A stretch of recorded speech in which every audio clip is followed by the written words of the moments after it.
everybody and welcome back to my channel. My name's Leora and I talk on here about books, reading, writing and sometimes other stuff as well. First up, I want to say thank you for all the love on one of my recent videos. I made a video about cozy fantasy and it's really been overwhelming how many of you guys have watched it and commented nice things, and I just want to welcome everybody who has subscribed from watching that video. I think it's so nice that you're here and I'm just really happy. And yeah, I'm planning on making lots more cozy content. Also this video today, I'm going to be talking about my favorite recent reads. It's basically everything I've read this year because I haven't read that many books this year, so I'm just going to talk about all my recent favorites and the things I've read this year. And of course, I'm hoping to make it a very cozy time. So let's get into the books. Okay, so just going from the top, the first book I finished this year was A Psalm for the Wild Build by Becky Chambers.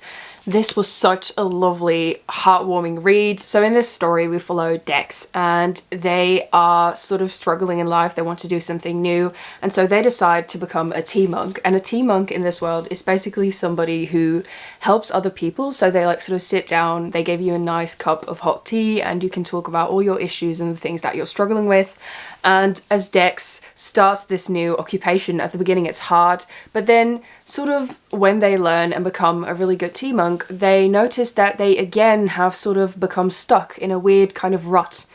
And so they decide to take a little trip into the mountains, and there they meet Moscap, and Moscap is a robot, and it's a very curious robot. Like, Moscap wants to know more about the world and the people in the world, and Dex is right there, you know, they're a human specimen, and of course Moscap wants to know everything there is to know about humans and Dex. And from there on out, this really fun, interesting dynamic sort of unfolds between the two of them, and it's really a story about humanity, about sort of philosophy behind humans and like why we do the things we do and human nature, and it's just such a lovely and heartwarming read. And like, cozy fantasy is one of my favorite genres, but especially when Becky Chambers writes it. So good.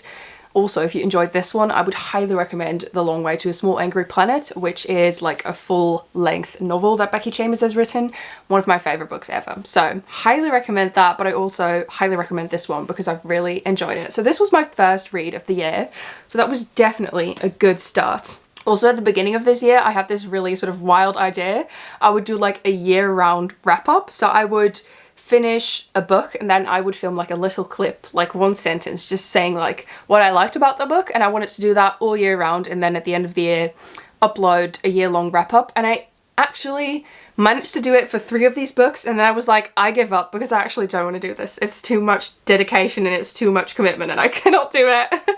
So maybe one year I'll do that video, but I guess it's not this year. I noticed it was like holding me back from finishing books because I'd be like, yes, but then I'd have to film the clip. And it's really weird. It's a strange dynamic happened. The next book I finished is My Body by Emily Ratajkowski.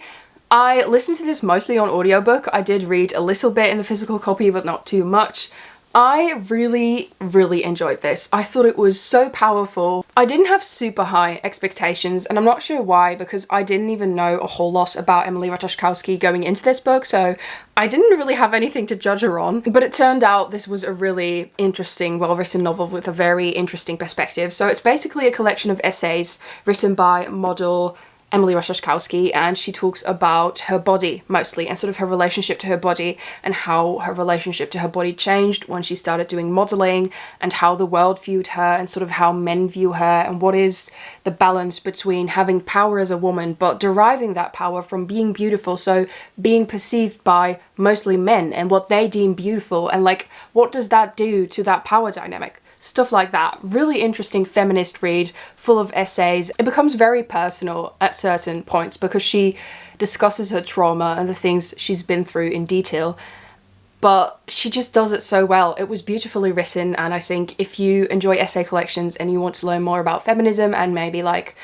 the modeling industry, but also the relationship you can have with your body and sort of that dynamic I just talked about earlier, I would highly recommend this. It was really insightful and very interesting, and what I also really enjoyed is that Emily Ratajkowski was able to write very nuanced. Like, she sort of sees multiple points of view, and she definitely talks about her pretty privilege as well and sort of how that all comes into play in the world, and that just makes it really interesting and really well done. So I really enjoyed this. Definitely do have to say, look up the trigger warnings, because there was a lot of trauma and triggering stuff in here, and it was not always an easy read, but it was definitely a read worth reading. Then the next book I picked up, so excited about this. This is Dear Dolly by Dolly Alderton. I took the dust jacket off. If you've been on this channel for a bit, you know I'm a huge Dolly Alderton fan. What can I say? I just really enjoy her writing.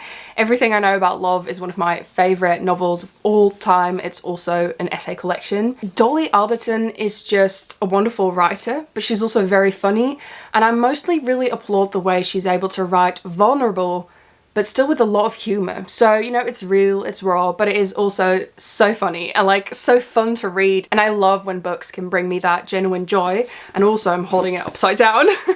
So as you can see, I tabbed the living hell out of this book because I was just really excited about it. So this is basically a roundup of all Dolly Alderton's Dear Dolly essays that she's written for the New York Times, I believe. So she was an agony aunt for the New York Times. So people would write in their problems, their life issues, and she would give advice, and those have now been bundled up. I've been not reading her columns on purpose because I knew that this book was coming out, so you know, I sort of saved them up and then I had the book. I just want to read like a few sort of problems that people have sent in and just let you guys know like the kind of stuff that's in here that I really enjoyed. So for example, how do I support my single friends when I'm in a relationship? This was one of my favorite problems that somebody wrote in. Dear Dolly, I'm worried I love dogs more than men. Oh my god, I can relate. So yeah, I just had a lot of fun reading this. You know, it wasn't groundbreaking to me the way Everything I Know About Love was so special to me, but I still really enjoyed it, had a great time. I mean, I've said that 1,000 times now. What more can I say to convince you to pick up this book? It was lovely. Then I went on my cozy fantasy spree, as you guys have seen on the channel the past weeks, and I read A Wizard's Guide to Defensive Baking by T. Kingfisher. Loved it. This was so much fun. It's about Mona. She's a baker. One day somebody gets murdered in the bakery Mona works at, and Mona is a minor wizard, so she can sort of do like small magic. She can do things with bread. So she's a dough wizard. She can make like cookies come alive and do basically anything to do with dough. And in this world you have like smaller wizards and magicians that can do like small magic like that. And then you also have people with larger powers, of course. After this murder, it seems that the town is sort of targeting the magicians and the wizards. And so Mona goes on this sort of wild goose chase trying to escape from this scary killer that is trying to hunt her down. And of course it all ends in like a fantasy battle. But this book is just so whimsical and so much fun and just very funny as well. I think T. Kingfisher really writes with a lot of humor and lots of jokes like sort of sprinkled in there. One of my favorite things about this book was Bob, the sourdough starter, who Mona had accidentally made alive, and like he was sentient now and he's sort of living in the basement, but he's really scary and everybody's low-key scared of Bob, the sourdough starter. And I just really enjoy like those sort of small kind of jokes that T. Kingfisher writes into their books. So I'm really excited to pick up more of T. Kingfisher's work in the future, and I've really enjoyed this read as well. Then after that, I picked up The Name of the Wind by Patrick Rothfuss. This book has been on my TBR for so long. If you followed this channel, you know like the first time I mentioned this was like 3 years ago and I still had not read it, but now it was finally time. I picked it up and I actually read it and I loved it. Yay! And it's just really fun as well because there's like so many of my friends that adore this book, and I could finally go up to them and say, I've read it and I loved it. And that was just like really satisfying. So I've tabbed a little bit in this. I've annotated it here and there, but not as extensively as the other ones. Sometimes I like to relax a little bit with my annotating, so I guess that's what I did here, but I did really enjoy this story a lot. So we follow Quoth, and Quoth has an inn, and he's just, you know, taking care of his inn, and then some men come in one night, and there's like mysterious things going on. There's demons in the woods, and then this chronicler shows up, and this chronicler wants to write down Quoth's life story. And then you find out that Quoth has actually had this incredible life filled with magic, and he was a warrior and a magician, and he's like brought down kingdoms and stuff, you know?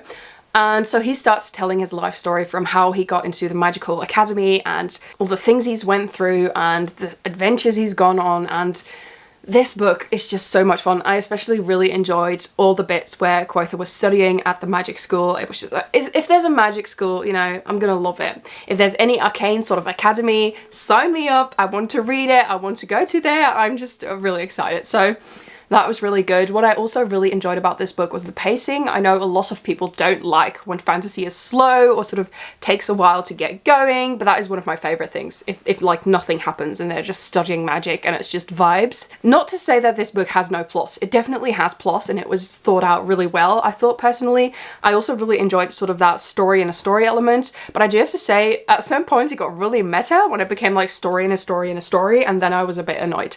But I loved it. I think all the characters are so fun. I think the banter is also really good. I do have to say I got a bit annoyed with the way women are portrayed in this story in the beginning. I was like, yeah, you could literally replace every woman in this book with just like a really beautiful lamp.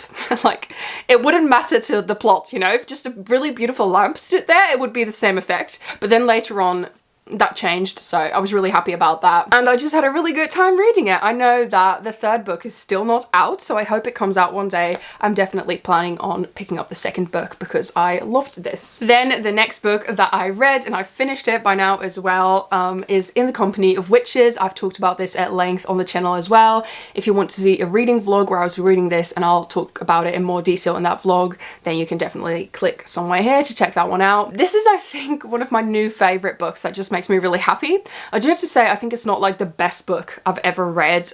It was a bit predictable here and there. Another thing I noticed is that a lot of times the author sort of literally describes what she wants you to feel. She doesn't do it all the time, and I still massively enjoyed it, which I'll go into, but I just wanted to preface it by saying that because I noticed that a lot of times I start reading a book and I get so excited, you know, because it's like this whole new world and it's just so magical and great, and then I start a vlog and I'm like all excited, and then, you know, I read like the first half of the book in the vlog and then I end the vlog, and then later on when I finish the book I get like more sort of critical thoughts and I'm like, right, but this and this, you know, and then that never makes it to the vlog, and I feel like that's just a bit silly, but I guess that's the way my channel goes. But yeah, this was definitely a book I adored, so let me get into what it's about. So we follow Bryn Warren, and Bryn Warren is a witch, and she basically lives in this beautiful cozy inn together with her two aunts. They are also witches. They're called Nora and Isabella.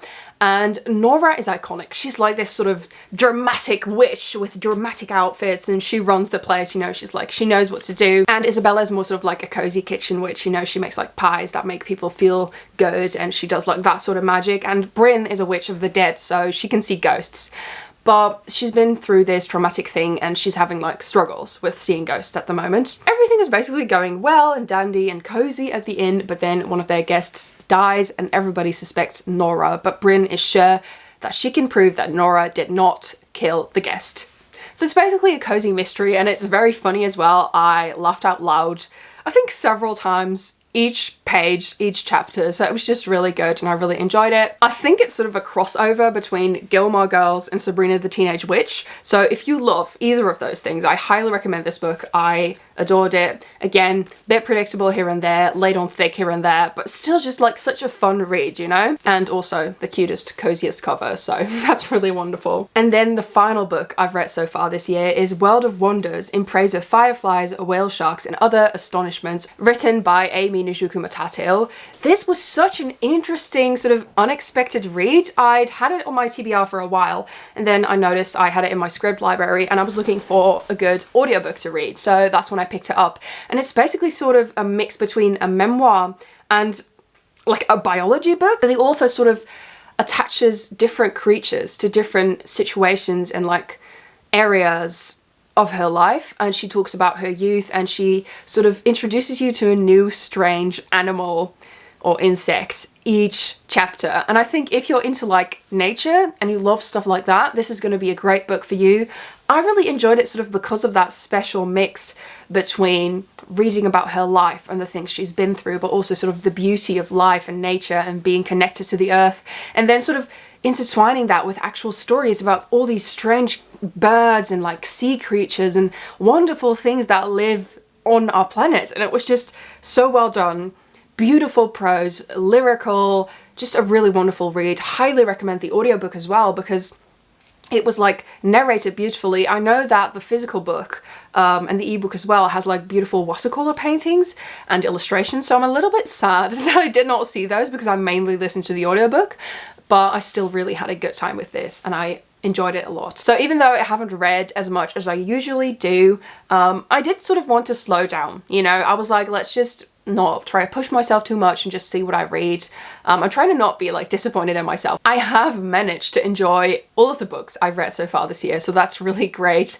I hope you guys enjoyed this video and you got some nice recommendations out of it, and I'm really excited for all the content I'm planning on making for the channel as well. Definitely let me know, what is your favorite book that you've read so far this year? Let me know in the comments. I'm really curious to hear what you guys have been reading and enjoying. And yeah, don't forget to subscribe, click the like button, and I'll see you in my next video. Have a wonderful day. Bye!